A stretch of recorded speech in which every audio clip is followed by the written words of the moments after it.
5, 4, 3, 1, off blast. Woohoo! That was such a off blast. Or blast off. All that nice little stuff. Something off. Something off, yeah. Hey gang, welcome to another wonderful edition of NebiCast. This is your boy, Fearless Billy Nuwanda, who has coffee and is very happy. And of course, right next to me is our Demon Lord Hans. Say hello, Hans. Hey there. And of course, next to him is the master of our board games, Rumm. What's up? I don't have any coffee though. I'll just stick to my Dr. Pepper. Yes, he's got his Dr. Pepper and he's very happy. And then next to Rumm, of course, is our delivery man. Needs more whiskey. I have coffee.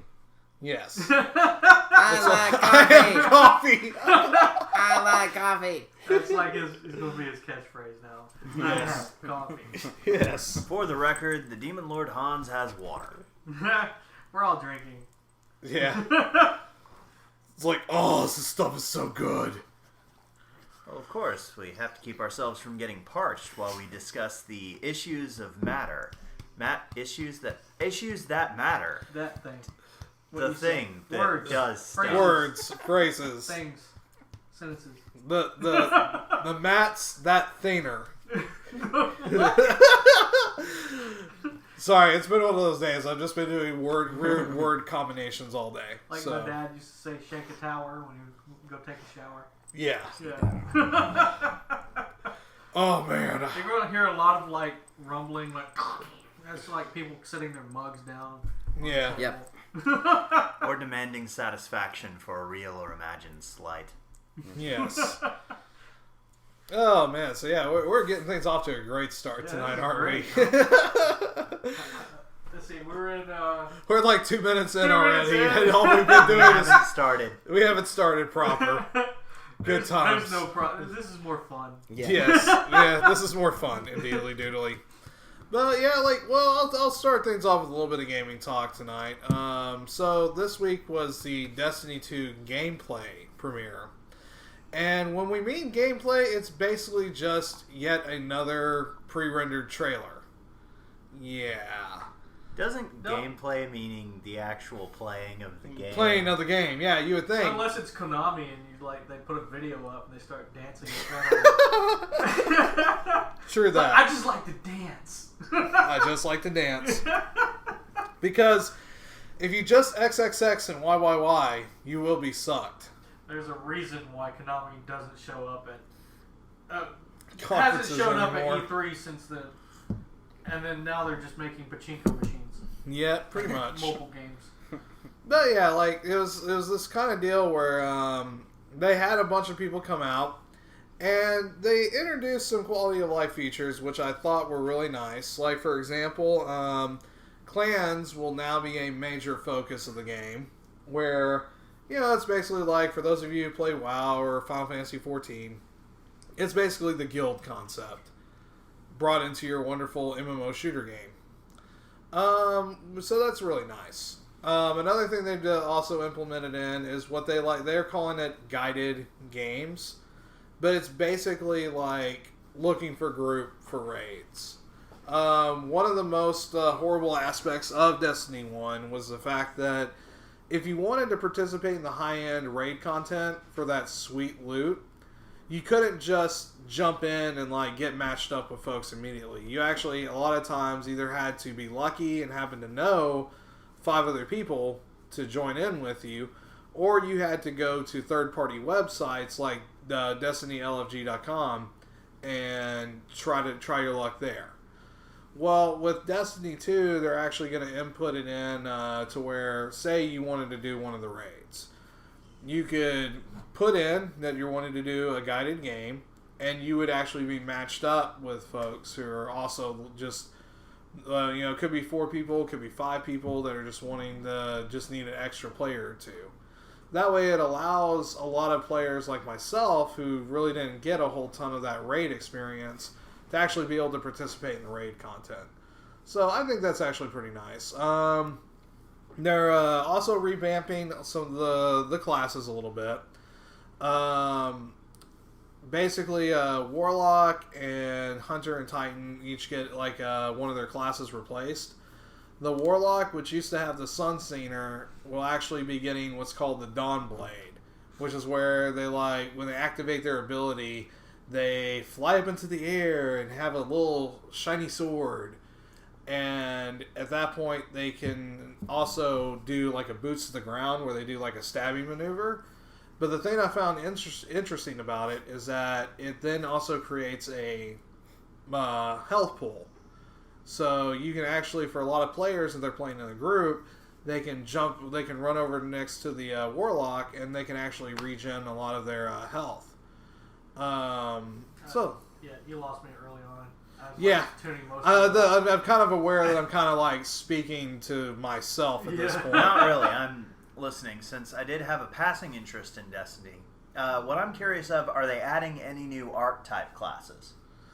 Well, no. Like each class has an arc type. Like with the Taken King expansion, they made it to where each of the main classes, Titan, Warlock, and Hunter, now have a Solar class, subclass, an Arc subclass, and a Void subclass.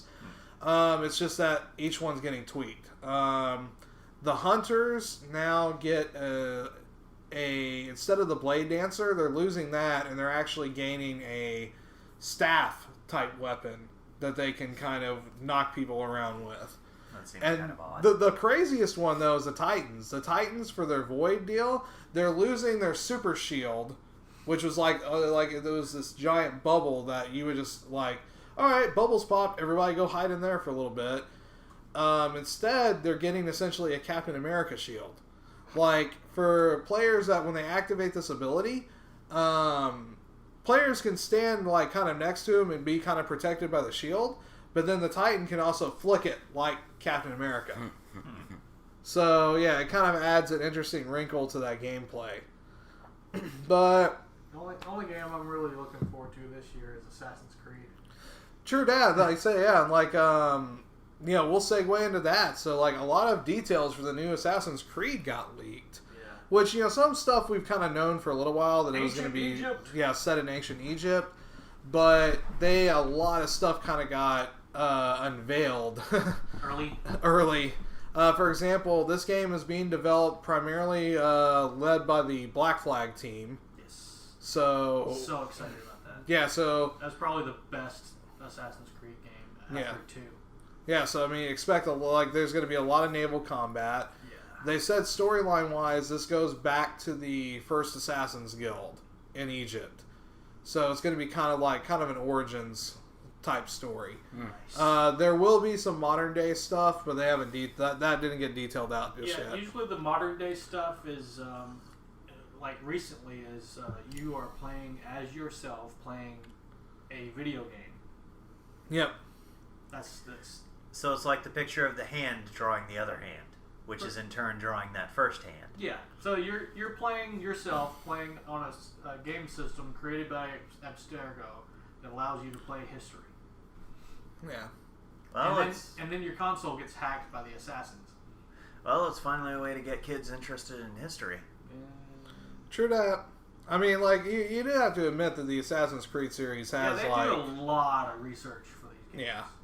Yeah, because even when they sit there and they twist and bend some stuff, they at least get people interested in knowing what exactly really did happen. So, give them that much. But, I mean, just the fact that it's like the Black Flag team, which I'm not the greatest Ass Creed fan myself, That game was so fun. but for what little I did play a Black Flag, that was a fun game. So I'm kind of looking forward to this one myself. So naval combat was such a huge part of that game. You could seamlessly jump from the ship to any area in the entire Caribbean Sea. So yeah, that's another really big one that we're looking forward to later this year. Oh, yeah. Something that's coming up, actually right around the corner though, is the Overwatch anniversary event. Well, I know, Don, you might be a little bit interested in this because I think so. Yeah. So yeah, it's the first. It's been a year since Overwatch has been out. There have been Alright. yeah, Crazily enough, you know. Yeah. Lots of loot that has been dropped, lots of skins that have been earned, and lots of waifus that have come into the picture. Old, young, big, small, all that nice little jazz. So Blizzard has been... Controversies left and right. Yeah, here and there. Mostly about Farah. Yeah. Oh. And her mixed heritage. That's they a had no to on me. They had to retcon and put in later. Yeah, because like one of Pharaoh's early skins was a very Native American looking skin, and a lot of She's Native. from Egypt.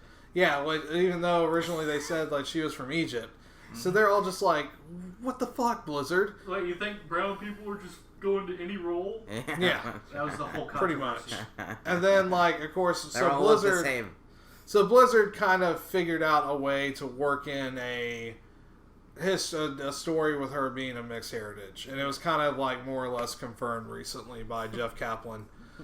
It was kind of oh no, we've been thinking of this the whole time. Yeah, kind of like how they thought about, hey, let's go back and bring in the Iron Horde with Warlords of Draenor, or let's go back to the Burning Legion because we totally milked that up last time with Burning Crusade. No bitterness towards World of What's the Point. Yeah.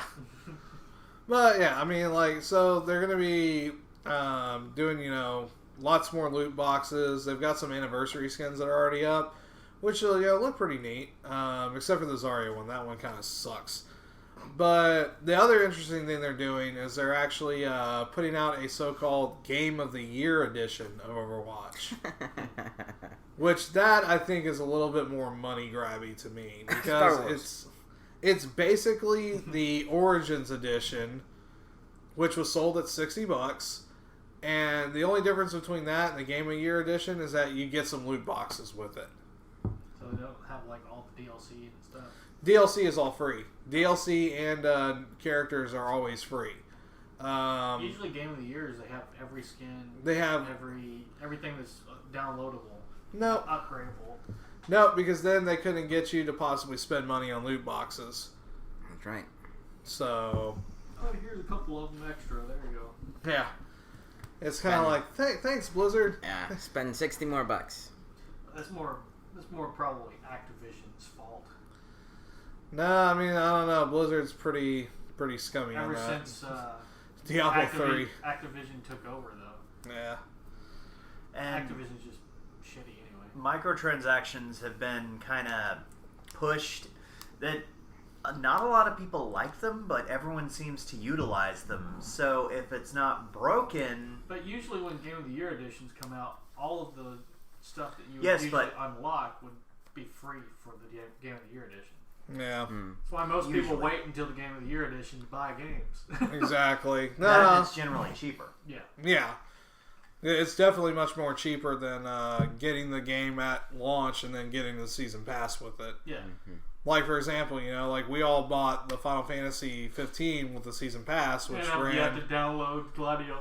Yeah, which that was like pretty much $90 worth of content right there. Yeah. But I can tell you right now, once they release all that content, you know there's going to be a Game of the Year edition out with all that stuff, and again, it'll be $60. That one I couldn't wait for, though. Yeah, same here. Even though I haven't played the game and beat it yet. But I'm level 92 still. Yeah, you gotta hurry up and beat that stuff. But in an interesting twist, just to talk a little bit more about Blizzard to connect to Destiny.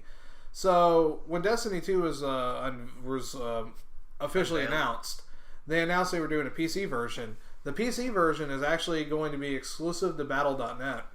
That's interesting. Yeah, so it's kind of like... Why not do something on Steam or something? Because Bungie is under contract with Activision for Destiny. Activision, of course, being Activision Blizzard, so it kind of makes sense to have that full integration finally. It's a bit like there's rumors going around that like if this turns out to be kind of successful, that all future Activision PC titles will just go through Battle.net.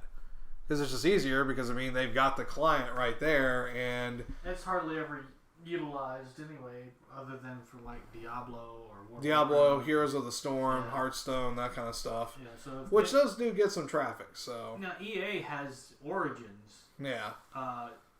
Ubisoft has their little Uplay. thing.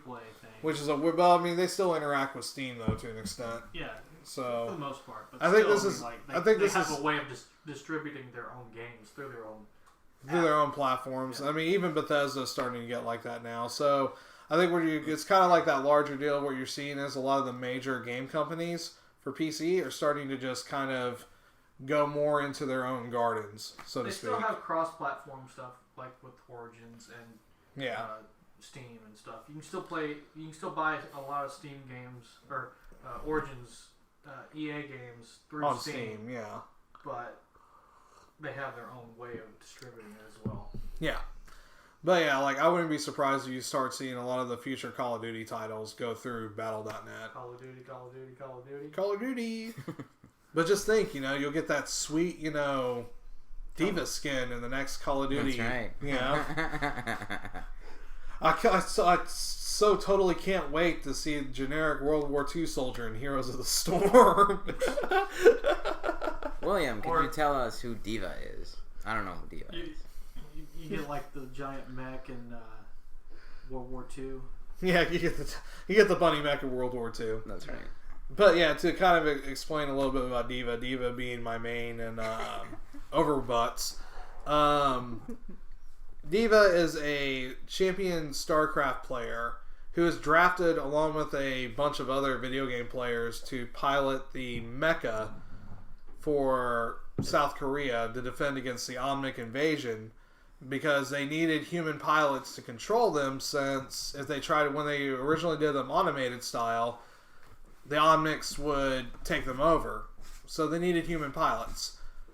Hana-san, being the most talented, was able to just clean the floor with the Omnics back in the day.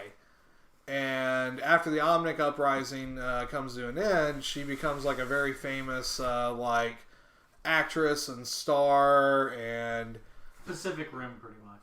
kind of sort, yeah.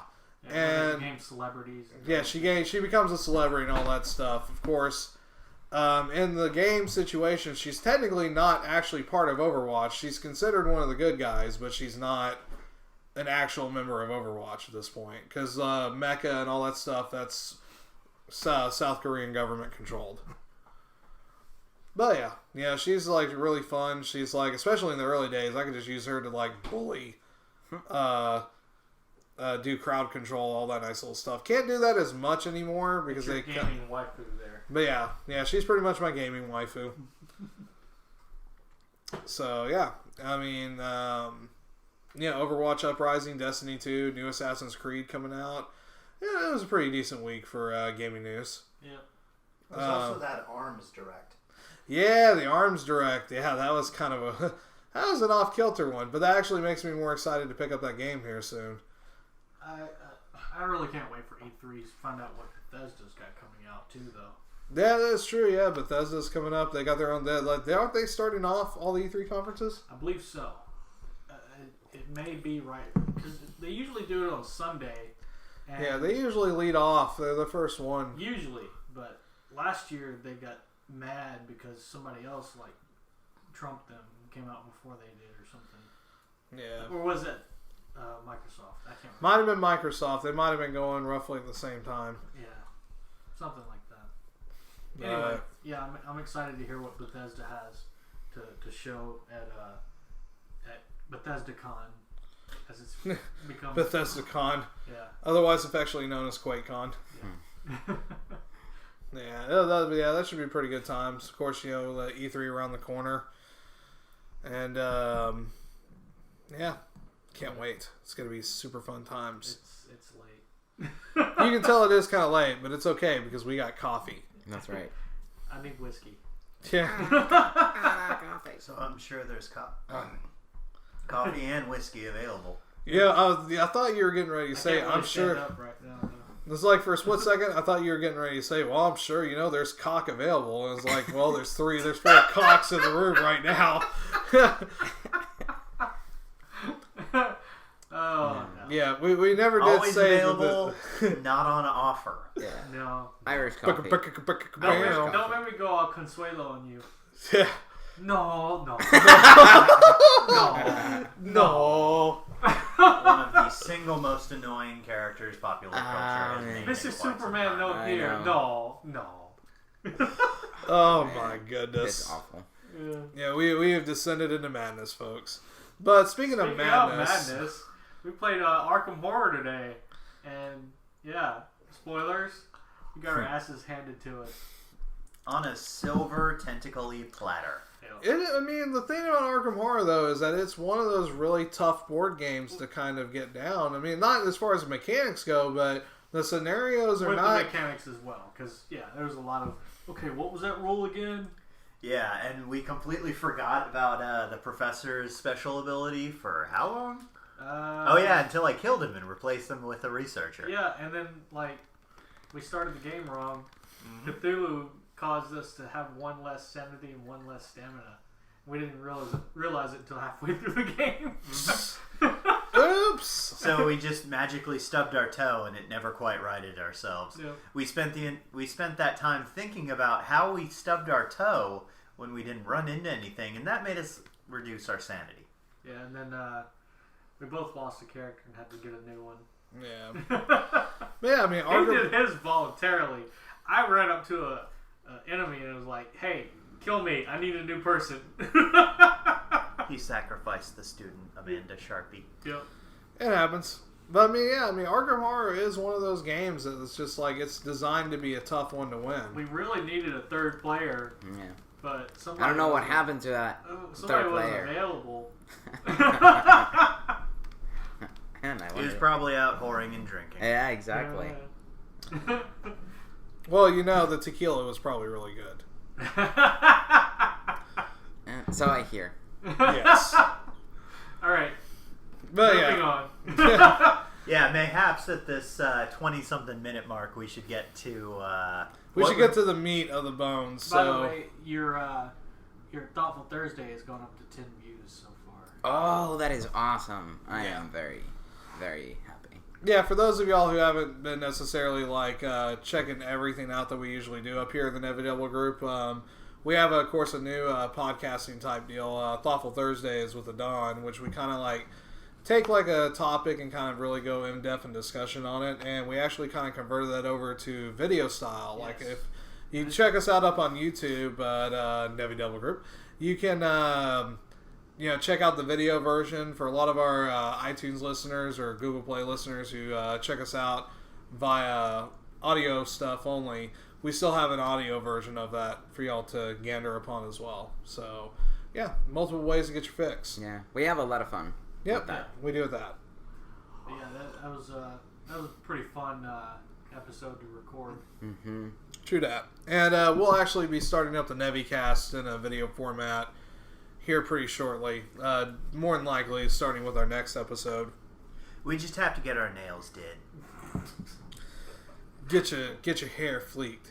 Get a romper. I think Fleek has gone out of style since last year, so yeah, I think we can stop using that one. Try Never telling knew that- what it meant in the first place. Didn't care. That, ladies and gentlemen, is once again our Demon Lord Hans, who is based in the Edo period. Yep. And refuses to leave it. Yeah. Yep, we know Especially with that. your phone. That was the rib I was waiting for. I missed it. Your phone. Your phone.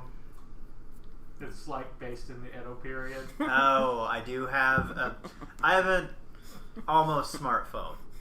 It's a dumb phone. It's smart enough when it's piggybacking on Wi-Fi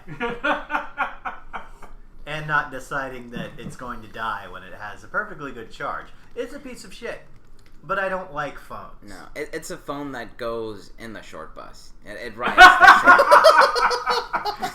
Or, as one of the guys at work said it's a window licker. That's what the British people call people on the short bus, are window lickers. That's great. That's not just a British thing. Yeah. You know the guy who's sitting on the bus and he's has his face on the window. Yeah, that's He's like, right. yeah, that's the window licker. Which I was hearing that back when I worked at Blockbuster back in like 2004. Oh man, Because See, he never heard it. no, well, It's we're fun. here to It's expand your horizons. yes. Listeners, members of the Nevidebla group, yay. Anyway, so working at Blockbuster, and one of my fellow customer service reps got called a window licker. And of course, this dude was almost as good as delivery at you as you. And he's like, I am not a Lindo Wicker. Of course, he also, somebody was getting up in the manager's face because he was kind of being a dick to him, and he slightly deserved it. But it looked like they were about to have a fight. But luckily, the manager diffused it. Guy walked out. And then later, this same CSR walks over to the manager and said, dude, I so would have beat him off for you if I had to. Yeah, so... Oh, wow. That kind of that's like me at the like my junior year high school band banquet. I'm sitting here like I have to go up and give a speech like to praise like a senior that was part of our drum clique, and I go up there and I'm just like yeah man, like this dude's like the greatest person in the world, and if y'all don't think so, y'all can come jack me off in the back later on. Were you stoned at the time? Yeah. No, that's just how I know. Just like I didn't think of the implications of what I was actually saying until afterwards. And like Obviously. everybody in the band came up to me afterwards, like that was kind of odd. It's like, what do you mean? And it's like, repeat what you just said now. I was like, yeah, I just told them they can come jack me off in the building later on. And they're like, do you realize? I was like, oh. So like the following year when I had to give my senior speech, I was like, had to preface it with, guys, just to let you know that this year I'm going to strive not to use weird ass language in this year's speech. And like everybody, of course, is like, yeah, clapping like crazy. Yeah. But even so, like today I was up at work and they were just like, so you're gonna sit there and you're gonna clock on and you're not gonna have your apron ready and like smiling up and ready to go. And I'm like, yeah, I continually just do things without thinking of them. It's kind of my forte. So, speaking of kind of like continuing to do stuff without thinking about it, let's talk some anime stuff. Yeah, let's do that. Yeah, like we're finally getting to like 27 minutes in. It was a good 27 minutes. Yeah, it was a good 27. That's fine. Let's Yeah. do it again. Yeah, that's right. We're getting into that, man. So, like for this week, what we kind of wanted to talk about My was... Hero Academia. When are we not talking about My Hero I know. Academia? We could though. We could. It's part of the. We could also make subject. bubbles with our spit. But that wouldn't be very fun to listen to. So let's talk about My Hero Academia. Yes. Oh, lordy. But no, what we actually wanted to kind of touch upon tonight was something we've been thinking about lately is that, with every generation of dank anime fans that have come up from the 70s all the way into today, you always have that one or two titles that's just like, bro, like, this is what got me into this shit. And so we kind of wanted to talk about that a little bit tonight. Kind of see like what, like get some thoughts, feels, kind of discuss like kind of like generational titles.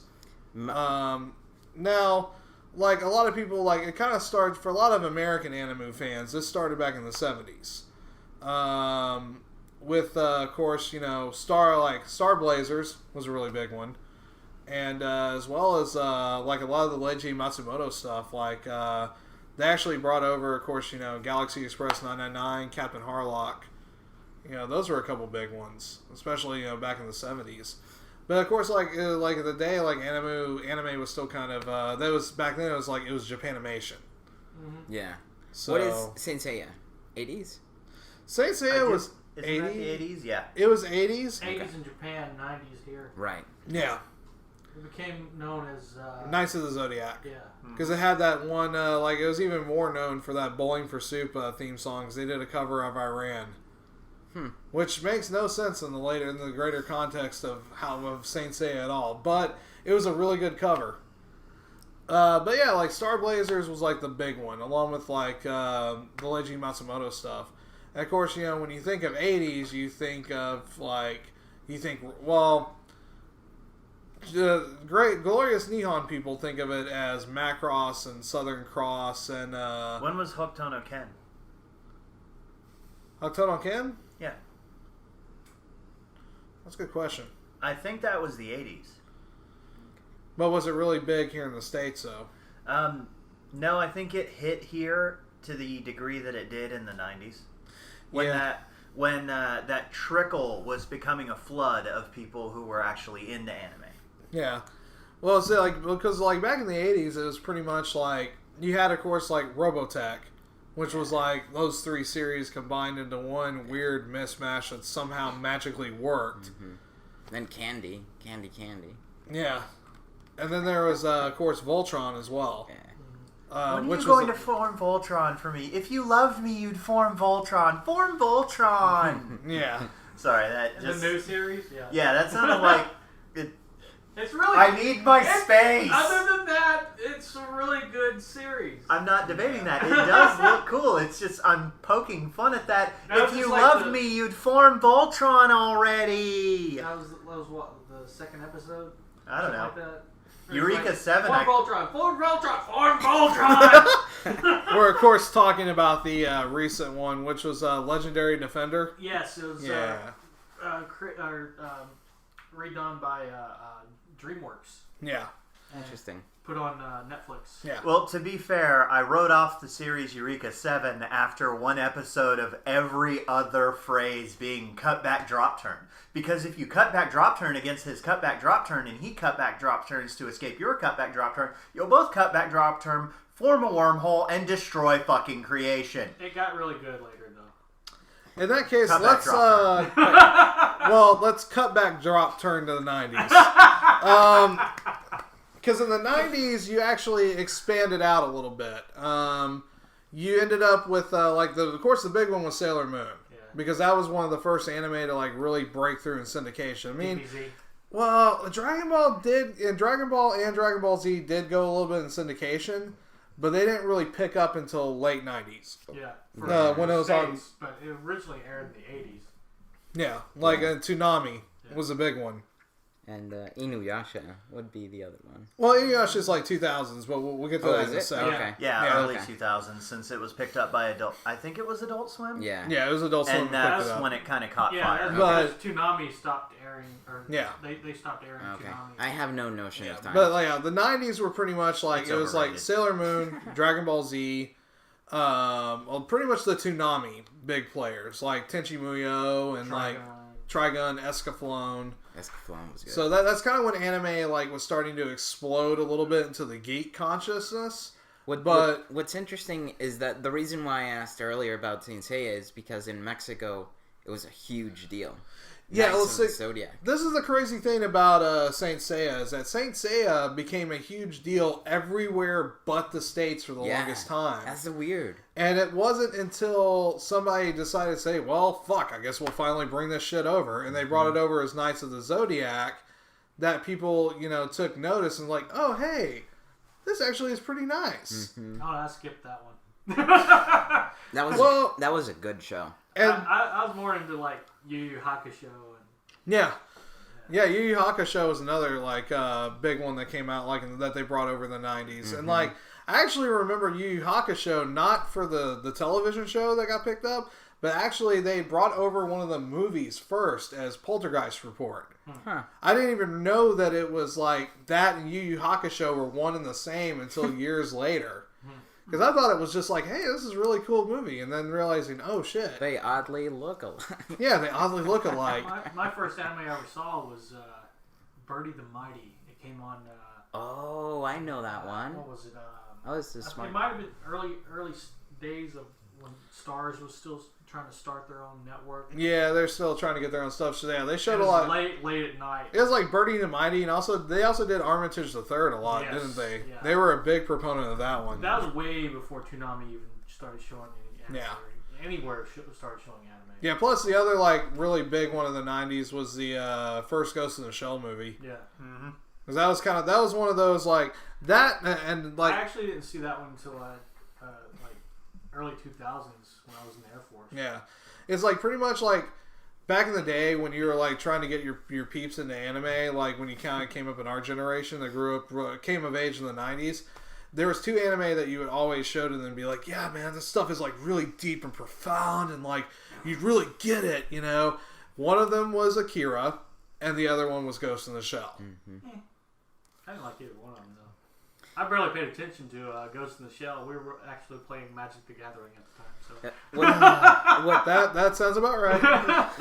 the anime that was proposed to me, which I never really saw, was Desert Punk. That was. Oh God! I saw like a couple of episodes, and we showed that at our first one of the early Moogle meetings. Yeah. When we started at the time, Funimation had this deal with anime groups where you just send them a request and they'll send you free anime. Yeah. And that was one of the anime that we got for free. Nice. And we showed the first episode up at our Moogle meetings down in Memphis. It was an eye-opening experience because like we hilarious. had never screen it before. We didn't screen it beforehand. Yeah. And like we had some dudes running in the desert with butt-ass naked. Yeah. Yeah, it was just like, hey, thunder tits, you know, that kind of stuff. Yeah, and we're just yeah. kind of like, oh boy, we have kids here at this meeting. Yeah, that's right. Minors. We have minors here. Sorry, guys. But then, of course, like at the time, like all these minors were like getting into like they knew stuff like we were all sitting here like, yeah, man, DBZ was so great, and they're all like into Black Butler and stuff, you know, and K-On! Before we even really realized that was a thing. Yeah. So, but yeah, like, you know, of course, like I kind of feel like this is like an Eddie Izzard conversation where we're like talking about stuff through the ages and then we keep going on weird tangents. Yeah. So, okay, we got to bring it back. So, you know, you get through the 90s, you get through DBZ, you get through all the Toonami greats and all that stuff, and like then you go into the 2000s, and of course that's the age of like Inuyasha, Kagome, Sit boy. And of course, like Big O was another really big one as well. Yeah, that's one of the few anime series that actually got picked up for another season based off of the U.S. viewership. Yep, that was one. Yeah, like Cartoon Network went in and co-financed it. Yep. That way the second season could be greenlit. Because there originally wasn't going to be a second season. Right. Yep. And it was actually one of the last times they did co-finance something like that until recently with the revival of Fully Cooley. Yeah. Like that's actually being paid for by Cartoon Network as well, along with Production IG. I would say that 2002 was the boom of the popularity in the United States. Well, then you had Got hacked. well, Not hack. to a lesser degree, but the Shonen Big Three really hit their stride. Yeah, because that's when, like, of course, like in the because in the early 2000s there was like a glutton of stuff, and like they were basically just licensing everything left and right. Then it kind of went down for a little bit. Oh yeah. Then you saw, like, of course, One Piece got a second lease on life due to Funimation grabbing them and giving them a new dub. And then, of course, there was the rise of Bleach and Naruto. And Full Metal Alchemist. Yeah, FMA as well. Not Brotherhood. Yeah, right. Exactly. Not Brotherhood. It wasn't. It wasn't until later that Brotherhood came out. Yeah. You're right. Not Brotherhood. Until later. First It one was was a better. Foxbury Oh, because man. it was canon. It doesn't matter. Oh, man. But, yeah, like, you know, you had, like, FMA, you had the Big Three coming up. And then all of a sudden we go into the 2010s. And that's kind of when, like, you know, you kind of saw it a little bit with the 2000s generation. But the 2010s is where things really kind of took a turn. High School of the Dead. Over in another direction. Because, like, for American fans, especially the older ones like us, we were used to, you know, like, ultra gritty stuff. Like, you know, MD Geist, Genocyber. A lot of really kind of, like, stuff in Japan that was considered obscure. They brought it over to us, and we're just like, yeah, you know. Ninja Scroll. Ninja Scroll, that kind of stuff. Samurai X. Yes. Samurai X, but starting really with the 2010s, of course, with the proliferation of streaming sites like Crunchyroll and the torrenting stuff like Databayo subs. It took Crunchyroll a while to actually. It did take them a while to kind of like. Well, they're originally a fan sub group. Yeah. And then they decided to go legit. They kept getting like cease and desist orders, and like, you know what? We're just going to set up deals with directly with the companies in Japan and start a streaming service. Yeah. So yeah, and with the proliferation of them, along with just like torrenting sites in general, like there was a lot more of a quicker connection to anime series. But that also was the point when a lot of American fans started kind of taking on more of the shows that Japanese otaku would be into, which is not as much the really serious and gritty stuff, but a lot more. That's when Moe Kyun really started to kind of take over. What was the food ones, whatever? Like Toriko and because Food Wars. Yeah, Shingeki no Soma was like 2010's gen. But like the 2000s gen, like when you start going to early 2010 gen, you start seeing more like K-On! Was a big thing, and then the other deal too became a lot of the Twist series, like Madoka Magica. Oh God. Well, the thing is, what other series besides Madoka has really pulled off that twist? RE0. No, spoilers. Now I'm going to look for it. That means you might actually watch it. Yeah. Moving on. This is true. What I found interesting about, I think, starting at 2010 is a seriousness in the popularity in anime, and now it's categories. Like you see comedy, action, slice of life, psychological, shonen. Some of them like with the just jumbled up. Yeah, exactly. Yeah, exactly. like back in the day, it used to be like pretty much like you had to take what you could get. Now, violent porn cartoon. That's right. Yeah. Whereas Natsukadoji. 3x3 eyes. That's right. Natsukadoji was a hentai. Yeah, I know which one you're talking about now. Yeah, kind that's what we got. But yeah, now you have like a wide plethora of genres and stuff you can get into. Trade magic cards for Natsukadoji. Yeah. But yeah, like the funny part though is that it's become like a lot of anime like that keeps getting greenlit besides the obvious manga adaptations. You've seen the rise of the light novel adaptation as well. One of my favorite series ever was a light novel series. It was Zero no Tsukaima. Yeah, which took forever to finish, by the way. Well, I mean, the writer actually passed away right before the fourth season got greenlit. Yeah. Did he at least have a Bible written for the last part of it? They okay. finished it. Okay. But before the anime series got finished, like greenlit, ready to go, season. like he passed on. Yeah. Well, what I'd like to know is, he mentioned that we had the rise of the light novel. What happened to the visual novel adaptations? Because you had My voice does not want me to continue this conversation, but I will not heed it.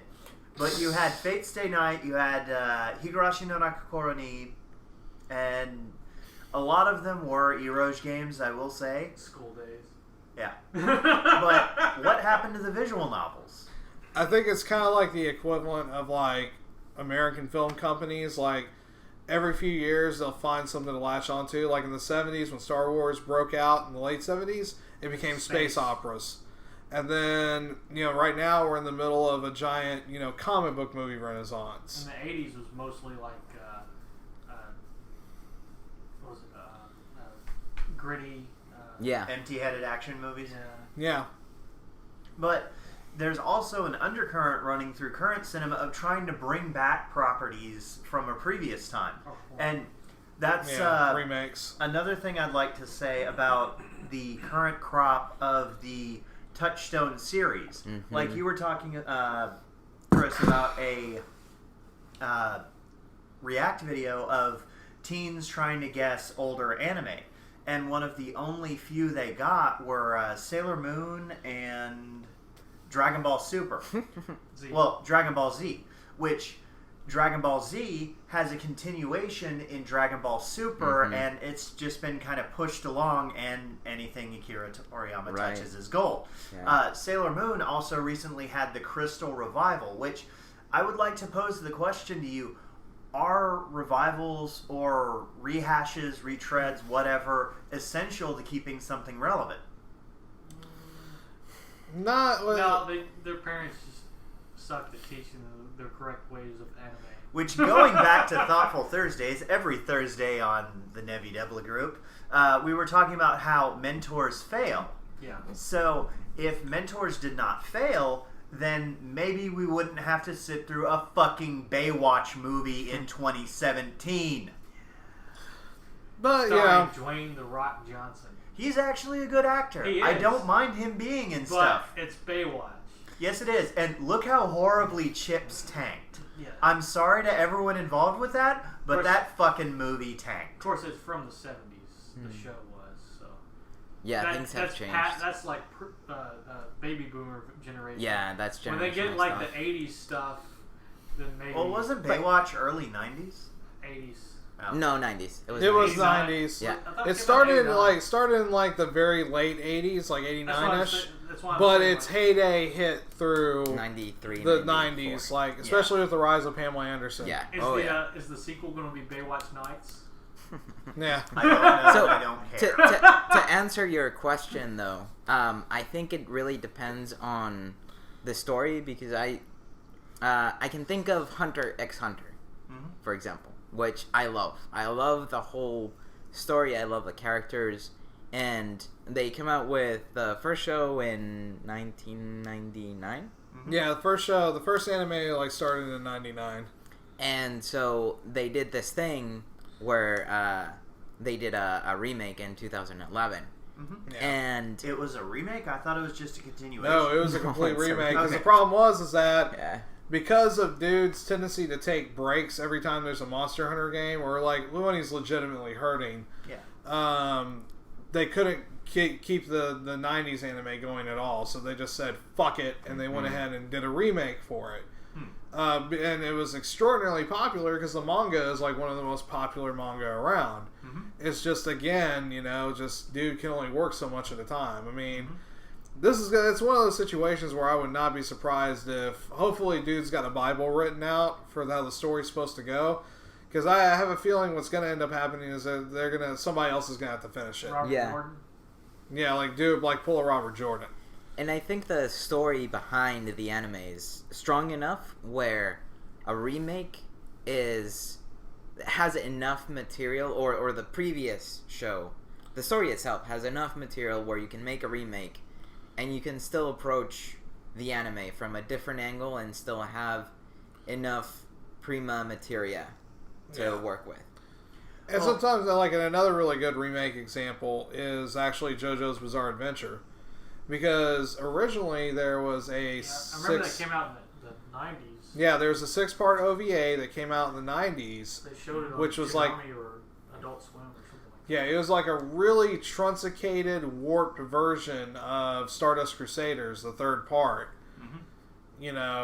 And it was actually where a lot of the infamous memes actually came from originally before the 2010 series came out. that. Before the word meme was even a meme. Pretty much, yeah. So, Hipster memes, folks. Yeah. Get them here. but yeah, like kind of, doing a, drop back, cut left turn back to the topic. I think you lost that one. He tried valiantly. Let him have it. I It's got late. close enough. I mean, so yeah, the 2010s, like our current state of anime at this point, I'm kind of like, you have to wonder if like once we cross over into like the 2020s, like are we going to have probably probably our largest amount of recommended generational anime to get folks into? Well, seeing as how a lot of the generations that are so big into anime now, they're going to be having kids soon. So, if they don't already have kids. Right. And they're probably going to bring their kids up the right way and teach them the correct anime to watch. Well, speaking of, it's sort of like parents not letting their kids watch the prequels from Star Wars. Oh lordy. Yeah. You don't show your kids prequels. Yeah, kind of like that. You wait yeah. until they're old enough so they can understand that those movies were shit. Yeah, pretty much. So, something about a point that I want to raise while we're talking about anime still is that in the previous animes, like 70s, 80s, 90s, 2000 and onward, you see a change in the protagonists, and what is popular now. Like you see high schoolers. I remember like the 90s. The protagonists were our age or not much older. Yeah, and a lot of the protagonists were like, "I'm going to fuck your shit up." Mm-hmm. Whereas a lot of like more modern protagonists now, like Fist of the North Star. Yeah, Fist of the North Star, like, "You're already dead," you know, kind of stuff. Whereas now, you know, and this probably is a reflection of like that got a reboot, didn't it? Fist of the North Star. No, It not much got a a reboot. joke version. It got a joke version, Which was awesome. By the way, if you haven't seen SD Fist of the North Star, Legend of the Fighting Neat, please do so. but yeah, like it's probably a change in like, of course, you know, because with Japanese companies, like when they do anime, they go for a specific audience, and right now their audience is more of the Moe Moe Kyun, I am a neat at home, and you know, which is why a lot of protagonists that have come through of Zoate have been either high school kids that need to go to another world, or you know, neats that need to go to another world. Well, the whole high school, the whole high school thing has been around for a while, and I kind of relate it to, you know, when a cat starts, like, say Wolfie starts kneading his paws on you, Making biscuits. Yeah, it reminds them of a better time when they were getting milk from their mother. So I hypothesize that, you know, the main character being in high school and having the audience identify with him is related to that. That it reminds them of a better time. It's like, yeah, high school sure was great. Even though Japanese high school is actually considered to be one of the most stressful times, and a lot of people end up killing themselves during that. So, like, that would be a fun country song. 'Cause you know how, like, a lot of country songs are always about, you know, I remember back in high school when she teased me about my hair, and I had to go out and jump off the cliff. Yeah. No. Never become a country artist. Never become an artist. I will buy you a guitar. We will get a recording studio. I will be your manager, General Hans. But yeah. Going back my to high school sucks. Well, a lot of people's high school sucked, but it was a time when you really didn't have much to worry about. Everything lay out before you. It was a time of infinite possibility, and for a lot of people, I can see that being an appealing fantasy to escape to. Yeah. So maybe going back to your question about animes that are worthy of remakes. Oh, it was, are remakes necessary as a catch-all, but anime that's worthy of a remake, please go ahead. And I submit this question to all of you. What anime that you saw deserves a remake that hasn't? For me, it would probably be Trigun. Okay. Just because... Finish it. Well, because, yeah, the thing is that they had to go for an anime original ending. Mm-hmm. Back in the day when anime original endings were just kind of accepted before mangakas took more of direct control. Sort of like Full Metal Alchemist there. Kind of like that. But, yeah, like with Trigun, unbeknownst to a lot of folks, like... Trigun actually takes a completely different turn than the way they were at a certain point, and it becomes Trigun Maximum as far as the manga goes, and it just completely complete 180 on what the story was supposed to be versus what it was in the anime, and I kind of wish that they would go back and revisit it, but that'd be awesome. the problem is that like Trigun was another one of those anime that was like much more vastly popular in the States versus Japan. Yeah. I mean, it was kind of one of those deals where we were lucky that Madhouse found the time to do Badlands Rumble, which was the movie. Oh yeah. And there was Fairy Tale, who keeps getting new studios. Yeah. But yeah, well, isn't that because the mangaka is really picky about it? Yeah. Yeah. Yeah, he fired the last studio and was like, no, we're going with somebody else. Yeah. And now we got to wait another year for the anime to come out. But at least the nice part is that the Fairy Tale anime, not the anime, but the manga is actually coming to an end. Yeah. So whenever they do get a new studio up, they just can hit the ground running. I think he was talking about doing a spin-off, though. Or doing a continuation afterwards. Wouldn't surprise me. But yeah, Trigun's my pick for an anime to remake. What's your pick, Hans? I actually can't think of anything that I would like to see remade. Most of it was, I just want more of it. And a remake would not be more of it, it would be more of the same. Like, I would pick up House of Five Leaves, an anime based in the Edo period. I know.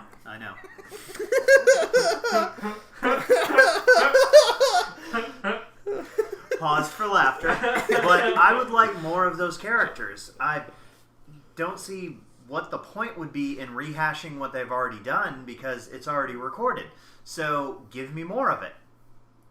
That's why to answer my own question that I posed earlier, I really don't think remakes are necessary. Unless it is just so horribly flawed that you need to redo it.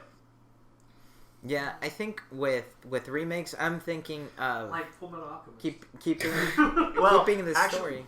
Sorry, go ahead. Keeping the story, but just changing like a couple of details here and there, but maintaining the arc itself. Yeah, and actually agreeing with you that they had to do an anime original ending because they didn't have what was supposed to happen. Yeah, and redoing that, while not necessarily the entire thing. Yeah, they still kept the first 10 episodes as canon, and then after that is where Brotherhood picks up. Oh, so Yeah, the original series, Fullmetal Alchemist, up to the part where Maze Hughes died. Mm-hmm. That was canon. Okay. And then after Spoilers. that, it's been 10 years. Christ dies at the end of the Passion. Got it. But yeah, after that, you can skip the first episode of Brotherhood because that's just a recap. Well, no, it's like an original opening, I guess. So it's not canon. Burn it to the ground. First episode is not canon, but then after that, everything's canon. Okay. But, yeah, going back and quote-unquote fixing the anime original endings, I could be okay with that. Yeah. And, if they could take that and run with it, would it still be technically a remake, or would it be something new? Like, say, episode 10, 11, and 12 of Anime X are an anime original ending. So what they do is they go back years later, they redo 10, 11, and 12 as 1, 2, and 3 of the new series, and then they jump off from there. Would that still be a remake, or would it be a new series entirely? Yeah, I think it would be revisiting, like Williamson. Fair enough. So, what about you, Rumm? I cannot think of a single show that I would want to be revisited. Okay. Because I always have the movies and shows that I can always go back and rewatch them. Right. I would say for me it's Serial Experiments Lane. That was a good one. I have it. I have not watched it. You should. Well, you should do a cutback drop turn and go watch it. That and. But what if somebody cutback drop turns against his cutback drop turn? Yeah. Then he can't cutback drop turn to the cutback drop turn that he was originally trying to cutback drop turn to. Because it's spoilers. Anyway. I still haven't seen Elfin Light either. Really? So, yeah. I have that one in there. So I haven't watched it. The manga is more soul crushing. Oh, yeah. Probably shouldn't watch it. It's a No, soul I crushing don't series, think so. and you should watch it. No. You will cry harder than Kimi no Mai. No. No. Yeah, I'm going on No, Consuela again.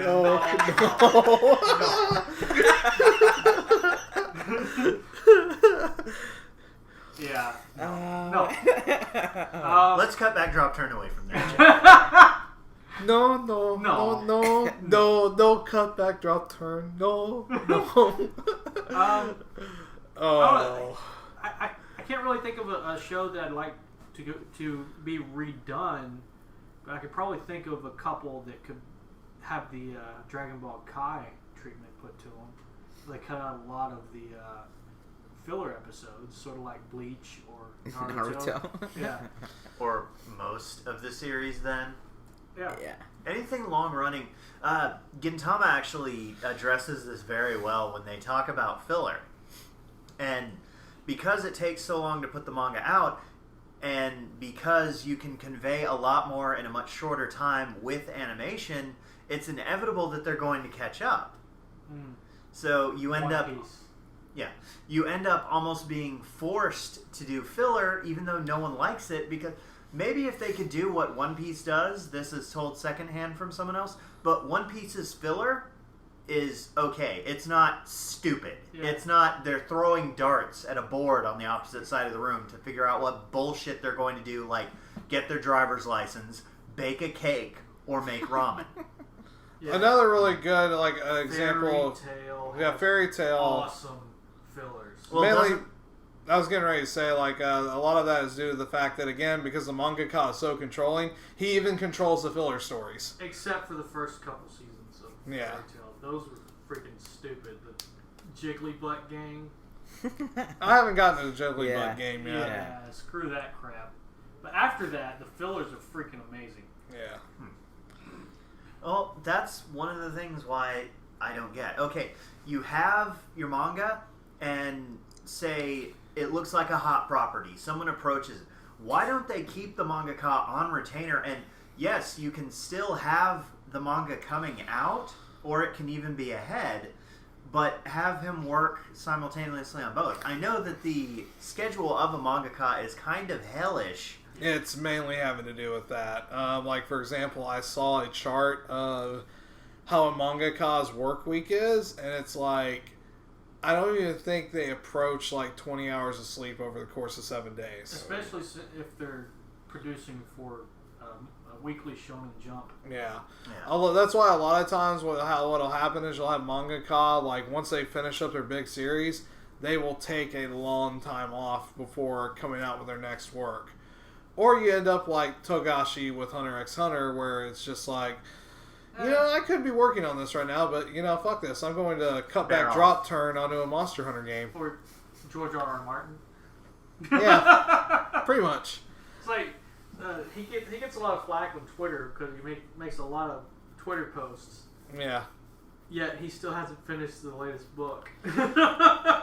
But he's already told HBO how it's going to end. Yeah, they're like the latest 2 seasons, the last 2 or 3 seasons are their original stuff, and has very little to do with what he's actually going to be writing in the books. Yeah. Even though they have his notes, but the conversations that are being done in the show, a lot of the settings have been switched around. Some of the characters have been replaced or switched around, just to make the show flow better. We looked at his notes, and it was just a picture of a cock. We're not sure what to do with that. Internal meeting at HBO. Floppy penis, Spoilers, guys. floppy penis, floppy penis, floppy penis. Eat a bagel, have some cream cheese, And at this point, we've kind of already cut back, drop turned into just hilarity. So I think we're going to go ahead and call it at this point. No! Let's keep going. Oh, we did a 2-hour stream earlier. So. Yeah, we did. So maybe we should cut this at a sensible time. Yeah. We'll cut back, drop turn on the side of caution and bid you adieu. Again, as always, if you ever want to check out our stuff, check us out either at the nevydoublegroup.wordpress.com, or you can find us up on YouTube just by searching for the Neville Double Group. We have stuff every single day of the week. We do FM Panda Plays on Mondays, Pants Plays on Tuesdays, Rumm Plays on Wednesdays, Yay. Thoughtful Thursdays with the Don, Yay. Flash Fiction Fridays, Yay. Nevi Devil Versus I got on one Saturdays. yay. Fuck you. And then You have, and I Sundays, appreciate of that. course, These are other always- two. Sundays, of course, are always a Nevicast, and that's because I've been Cutback drop turning into talking about all this shit. Yeah. So, yeah, there's always stuff every day to check out. And, of course, for all you guys checking us out on YouTube right now, like, comments, and subscribes are super appreciated. We're busy. And then, and at this point, on behalf of Rumm, the delivery man, and our Demon Lord Hans, this is Fearless Billy Nuwanda, telling all you guys good night and Cutback drop turn to good luck. Later. Later. Later.